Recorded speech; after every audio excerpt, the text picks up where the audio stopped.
In this one, I want to add color to this week's episode on blow-up holes. With that, I want to tell 2 real-life on-course scenarios that I went through in the past month. But hey, if it's our first time meeting, my name is John. This is Better Golf Academy. We're about improving your scores without changing a single thing about your swing. It's all about mental game, course management, and strategy. Did you listen to this week's episode on blow-up holes? If you did not, go ahead and check it out. I will drop links below. Hunter did a great job inspiring us and guiding us to practical tips that we can take on the course to avoid blow-up holes. One of the things that he said was to embrace boring golf. And I want to double click into that because it's just so good and it's so nuanced. It's so simple, but it's so hard to do when you're on the course. With that, I want to introduce a scenario that happened to me when I was taking my player ability test, the PAT. If you've been following, you know this story a little bit already, but on the first round of my PAT, we did 36 holes in one day. On my first round, I started par, double, triple. So I was 5 over after 3 holes. And that triple is what I want to double click on. The way it happened is a 368-yard par 4, third hole of the home course up here in Washington. Hit a beautiful drive down center left, had about 60-ish yards to the green, and I completely bladed my wedge. Now, this green is one of those where if you hit over the green, there's a really sharp drop off. After blading my shot, I had a 30-yard distance shot up the hill. But if you were to measure like the vertical height change of that, the elevation change, I would guess it's about 15 yards. So imagine a 30-yard kind of lob or chip shot that has to go 15 yards high. I don't know, maybe that's an exaggeration, but it's at least 10 yards. Has to fly at least 10 yards high and 30 yards long. So imagine being over the green. Cart path is right next to me. The lie is like soggy because it's a low point on the course. It's like borderline muddy. And what do? Well, from there I score, was it a 5? Made it home in 5 from that point. And of course, hindsight 2020, right? So what was I thinking real time? Real time, I was thinking, okay, I got to hit this 30-yard shot up the hill, land it anywhere on the green. But what I was thinking, what I didn't really match up. And so what I did is like I opened the face 45 degrees, and that right there is already a recipe for disaster because there's no way I'm going to get clean contact with this lie, right? So either I had to, yes, open the face, but almost play it like a bunker, 2 inches behind the ball and just let that kind of carry over. Or I had to just set in my mind right away, like, hey, I'm just trying to get this ball up there, like on the same level as the green, and then we'll go from there, right? At that point, I should have already made the switch to be like, bogey is my target right here. It's a 30-yard shot. I'm going to hit it 40, 50 yards, 10 yards, 20 yards past the pin. But at that point, I would have a straightforward chip. And then, if I get up and down from there, that's gravy.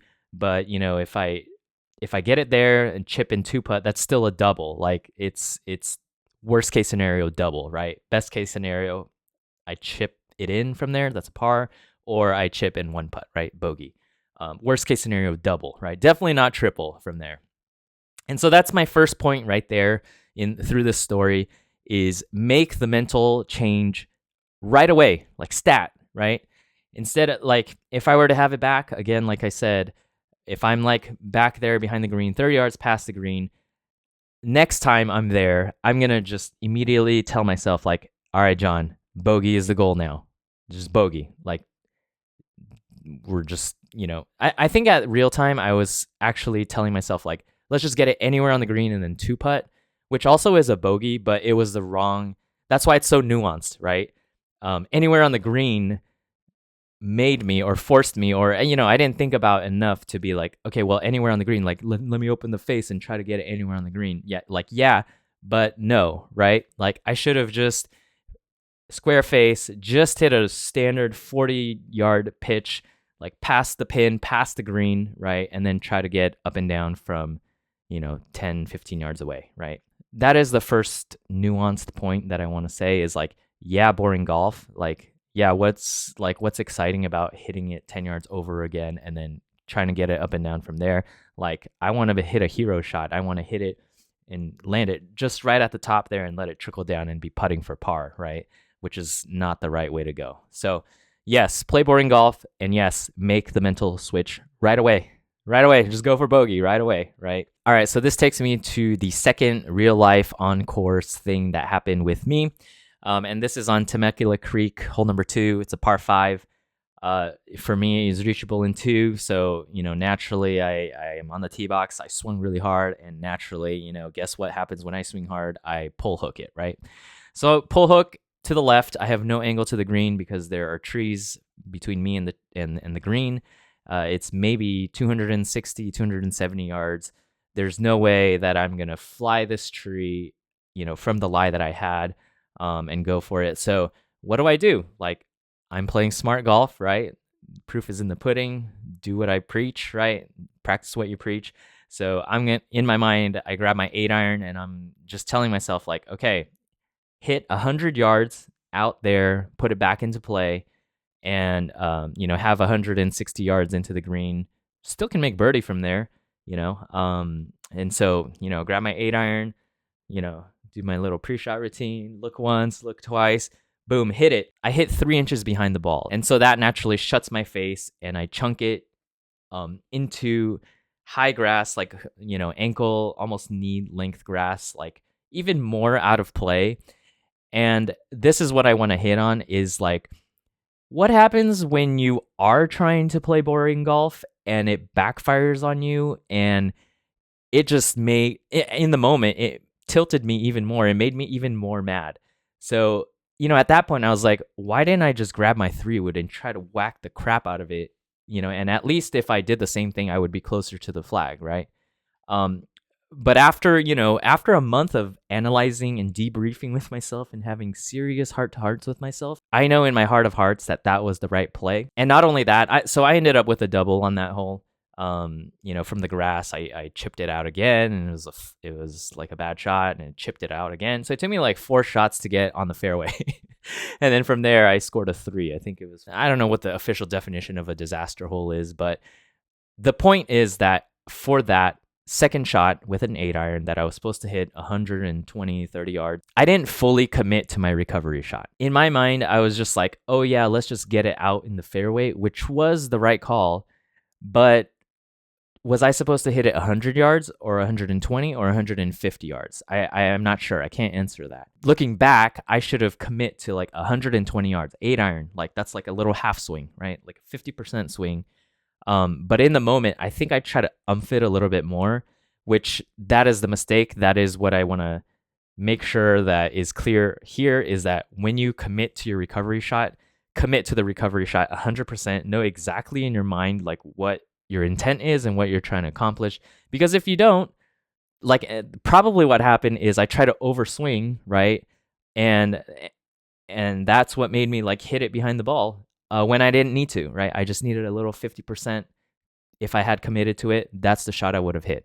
The thing is though, like strokes and numbers aside, when I finished that hole, I couldn't even be mad at myself. Like I was mad at the score, and I was, it wasn't even mad. It was like more of like unhappy or sad about my score, the double.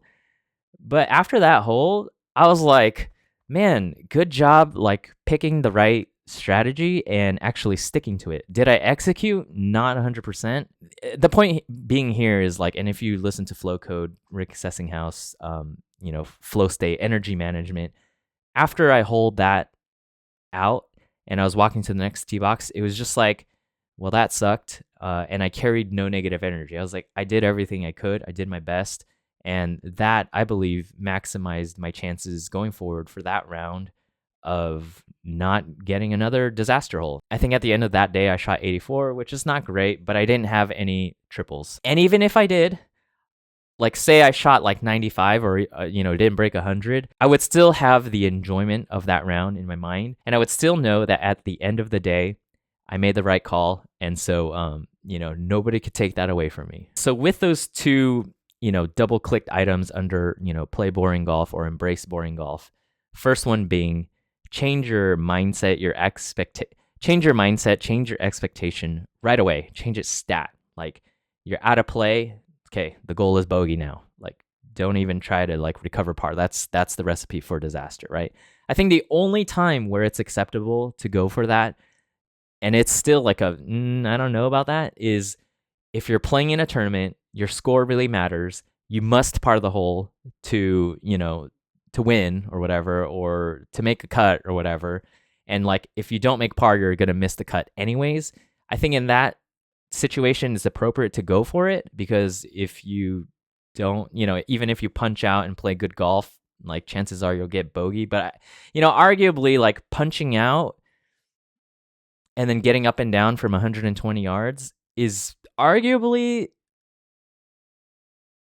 there's arguably more chance doing that than trying to make that window between the trees and then two putting. I don't know.